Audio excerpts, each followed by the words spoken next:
The holidays start here at Kroger with a variety of options to celebrate traditions old and new.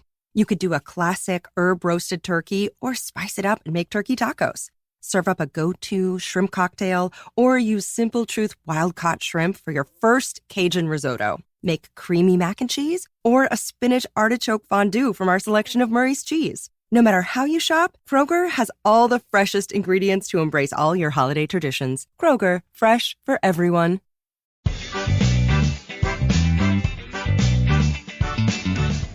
Welcome to the Instagram Stories Flash Briefing. I'm your host, Daniel Hill. Our top story today comes from It's Kyle Harris on Twitter, who is not somebody that I'm familiar with before, but he posted a screenshot showing his Instagram stories, which now show underneath the amount of time he has left to watch each individual story. He sent this tweet to Matt Navarra, who, if you're not familiar, was on episode 25 of my podcast, asking, has he seen this on Instagram? Stories showing how long you have left to view them. In response, socialmediatoday.com did a long post all about the implications of adding a timer listing beneath story bubbles and what impacts that might have on users. They point out that this could prompt more people to get onto watching those stories while they last, which could boost stories consumption, but how that might work would be complex. For instance, if someone posted a story at 9 a.m., then a second one at 9 p.m., does the timer show the time left before the first story disappears or the second? It might be the first, but if you think about it, this is very confusing. Really, though, the goal is to get more people checking out stories by underlining the fact that they will soon be gone. So whether it uses the earlier timestamp or the later timestamp is not really relevant. Whether this is a good thing or a bad thing, the article points out, is hard to say. It could be good to know how long you have left to check out your friend's latest story, and it could help story engagement stats.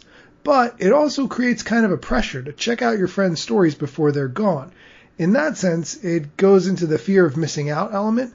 While it could boost people watching stories more often, it could create anxiety as well. I'm not 100% sold on this idea.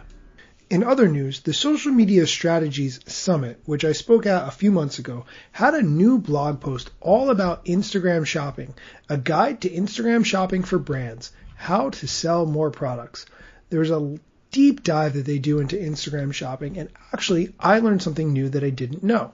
First, you need a minimum of 9 products to create an Instagram shopping tab on your profile, which then can be featured.